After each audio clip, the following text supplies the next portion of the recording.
ভাইরে ভাই, আজকে আমরা যেতে চলেছি বারাদি ফার্ম। এরপরে সেই বারাদি ফার্মে এখানকার সকল সৌন্দর্য আমরা উপভোগ করবো শুধুমাত্র একটি ভিডিওতেই। এই ভিডিওর সঙ্গেই আজকে পরিচয় করিয়ে দেবো এখানকার সুন্দর ফসল, মাঠ, সকল জায়গা, এখানকার যন্ত্রপাতি, এখানে কিভাবে কাজ করা হয়, সম্পূর্ণ ভিডিও ডিটেলসে থাকবে এই ভিডিওটিতে। এখানে আসা আসলেই অনেক সুন্দর একটা জায়গা। এখানকার সুন্দর প্রকৃতি, এখানকার সুন্দর মাঠ, ওই আকাশ, সবগুলো মিলেই মনোরম দৃশ্য। তো সম্পূর্ণ বিষয়টা উপভোগ করার জন্য আমাদের সঙ্গেই থাকুন, চোখ রাখুন আমাদের ভিডিওতেই। এই ভিডিওতে আজকে সব কিছুই আলোচনা করা হবে, কোনো কিছু বাদ হবে না। এখানকার সুন্দর যন্ত্রপাতি, এখানকার সব কিছু নিয়েই আজকের ভিডিও। তো আর এক মুহূর্তেও নষ্ট না করে চোখ রাখুন ব্লগার জোনে। হ্যালো বন্ধুরা, আজকে আমাদের প্রথম ভিডিও বারাদি ফার্মে। ফার্মটা অনেক ভাইরাল, অনেক জায়গায় দেখি ফেসবুকে খালি এটারই পোস্ট আসে, খালি এটারই কথা হয়। এই জন্য আমরা চলে আসছি বারাদি ফার্মে। আমি আমার বন্ধুকে এটা ধরতো ক্লাস, এটাই আমাদের সেই বারাদির গোল চত্বর, যেটা গোল চত্বর নামে পরিচিত। বারাদি ফার্মের মূল আকর্ষণ এই গোল চত্বরটা। এখানে অনেকে ঘুরতে আসে, কিন্তু ভিডিওতে আমাদের কোনোদিন আসা হয়নি। তো আজকে গাইজ নতুন এক অভিজ্ঞতার সঙ্গে আপনাদের পরিচিত করাই দেবো, সঙ্গেই থাকুন আমাদের। পুরো মেশিনগুলো সবগুলো ছবি নেবো, ধান এখানে ওরা শুকাচ্ছে, ওই সবগুলো ছবি নেবো। আসুন একটু বন্ধ কর।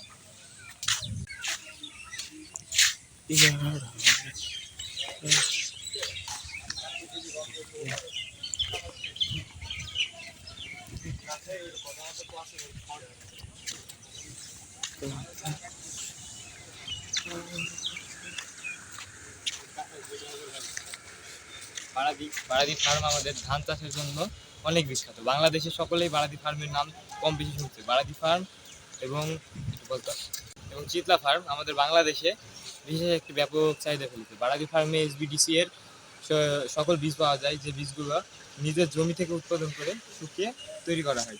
আমাদের বীজের নমুনা এখানে ধানগুলো শুকাতে দেওয়া হয়েছে। এই ধানগুলো এগুলো আবার বিএডিসির প্যাকেটজাতকরণ করা হবে এবং তারপরে এই ধানগুলো নিয়ে বাজারজাত করা হবে। এগুলো ভিত্তিমূলক বীজ। এই ভিত্তিমূলক বীজগুলো আপনাদের কাছে পৌঁছায়, সেগুলো চাষিরা নিয়ে চাষ করে। আমরা এইসব পুরোপুরি করতে কি কেমন হয় এগুলো বুঝবো, সকলের সাথে কথা বলবো, এখানকার সব যন্ত্রপাতি সম্পর্কে আলোচনা করব। আজকে আমাদের ব্লগ এটা নিয়ে হবে। নিতেন তাই পরে তো ক্যাপকারি সব কাটি।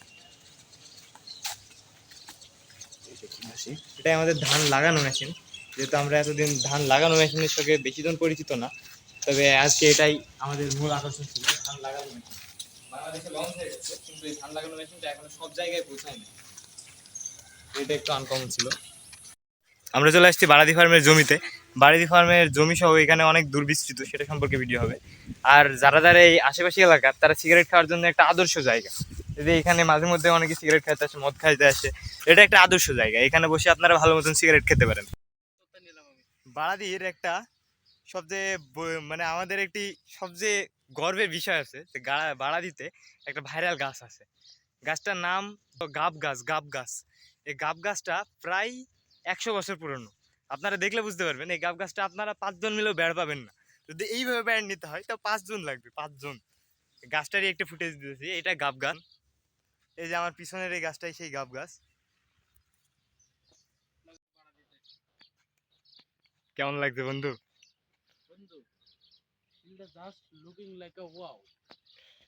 ভাই যদি ব্যাড নিতে হয় তাহলে 5 জন লাগবে।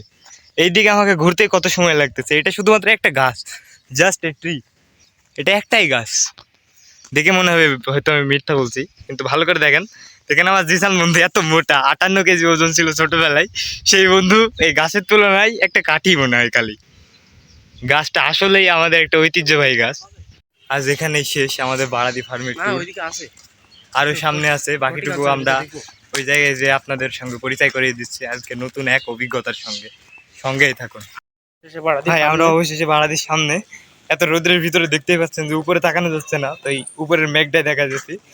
সামনে কিছু একটা খাবো, খাওয়ার পরে আমরা আবার উদ্দেশ্য যাব কোন জায়গায়, ভার্টিকালচারের সামনে। তার জন্য সঙ্গেই থাকুন। অবশেষে আবার হাঁটতে হাঁটতে মরুর পথে আসছি। মনে তো হচ্ছে শালা মরুভূমির ভিতরে কখনো ঢুকে পড়লাম, বালারে ব্লগ করতে যাই।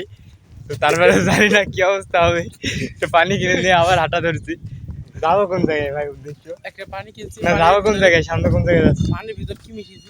দেওয়াল মিশাই যাচ্ছি কোথায় ওটা বল। মিশিয়েছি, মিশানোর পর এখন সামনে হর্টিকালচারের পানি। হ্যাঁ হর্টিকালচারের দিকে যাচ্ছে। তো হর্টিকালচারের ওইখানে যাওয়ার পরে আবার নেক্সট আসতেছে। বাড়াদি আসলে একটা ভালো একটা গ্রাম। এই পাটের এটা যে কত বছর পর দেখছি, সেই ছোটবেলায় দেখতাম রাস্তার পাশে পাট মেলা। বড় হওয়ার সাথে সাথে শহরটা উন্নত হয়েছে, তারপরে থেকে আর কিছুই দেখা যায় নাই। কিন্তু এই গ্রামের ভিতরে কোনো গাছপালা নাই, রোদের ঠেলায় ভাই গলা শুকায় একেবারে তক্তা বানায় দিচ্ছে পুরো। ভিডিও অন করে কথা বলছিস তো? ভিডিও অফ করে কথা বলছিস? ভিডিও অন করে তারপরে ভাই আসলে সবকিছু দেখে মনোরমই লাগতেছে আমাদের। এই বাড়াদি ফার্মের বিষয়টা সারা জীবনই আমার মনে থাকবে, কারণ এটাই আমার প্রথম ব্লগ। এখানে ফার্স্ট ব্লগ ভিডিও বানাইতেছি ইউটিউবে, এটাই আপলোড হবে প্রথমবার। ছোটবেলায় দেখতাম এই পাটের এরকম পাটের আয় সেভাবে রাস্তার মাঝখানে শুকাতে দেওয়া। বড় হয়ে আবার নেক্সট অনেকদিন পরেই দেখা হবে। আমরা ভাড়া দিতে চলে আসছি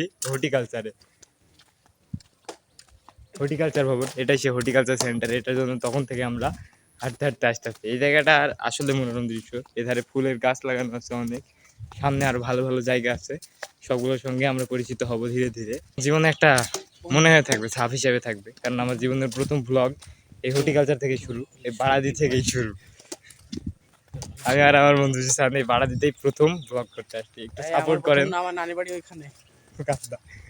বন্ধুরা একটু সাপোর্ট, একটু সাবস্ক্রাইব আর একটু লাইক আর আসে আমরা আসছি আপনাদের কাছ থেকে। শুধুমাত্র একটা সাবস্ক্রাইবই দাবি করি আর একটা ভিউজই দাবি করি।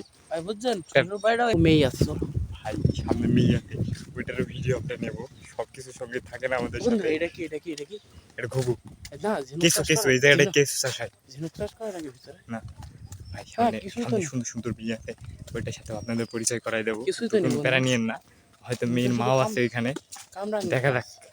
ভাই যারা ভিডিও, যারা জীবনে চোখে আদা গাছ দেখেন নাই, এটাই সে আদা গাছ। দেখে মনে হতো ওটা বাঁশঝাড়, কারণ কয়দিন পর আমাদের টেস্ট পরীক্ষা, বাঁশঝাড় মনে হতেই পারে। এটা আসলে একটা বাঁশঝাড়। আমাদের সামনে আসতেছে একটা বাঁশঝাড়, সামনে আছে ক্ষীরখেজুর গাছের বাগান। ক্ষীরখেজুর গাছ এই জায়গায় চাষ হচ্ছে, কম্পোস্ট সার সম্পূর্ণ ব্যবহার করা। এটা একটা নার্সারির মতনই। পিছনে আছে নারকেল গাছ আর আমাদের জিসান বোকা চন্দ্র। সামনে আরো ভিডিও করা হবে, আপনারা রেডি থাকেন। হর্টিকালচার সাধারণত একটা নার্সারির মতনই জায়গা। এটা এই নার্সারি আছে, ওইখানে কিছু গাছের চাষ হয়েছে, যেমন সুপারি, তারপরে নারকেল গাছ, আদা গাছ, ইটিসি। সামনে এই জায়গায় হয়তো সেখান থেকে আমরা ব্যাগ নেব, তারপরে বাড়ির উদ্দেশ্যে।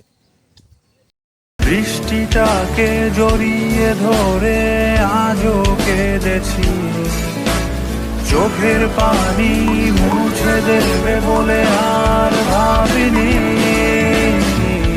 এখন আমি অনেক ভালো।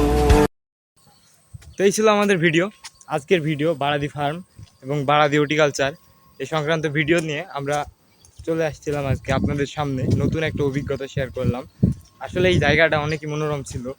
বাড়াদির কথাটা আমাদের সারাদিনই মনে থাকবে, কারণ এটা আমাদের একটা প্রথম ভ্লগার সাইট। এই জায়গাটায় ফার্স্ট আমরা ব্লগ করতে আসছি। আমাদের সঙ্গে থাকুন, সাবস্ক্রাইব করুন চ্যানেলটাতে। আরও উপভোগ করার জন্য আমাদের নতুন নতুন ভিডিও পেতে চ্যানেলটা সাবস্ক্রাইব করে রাখুন। ধন্যবাদ।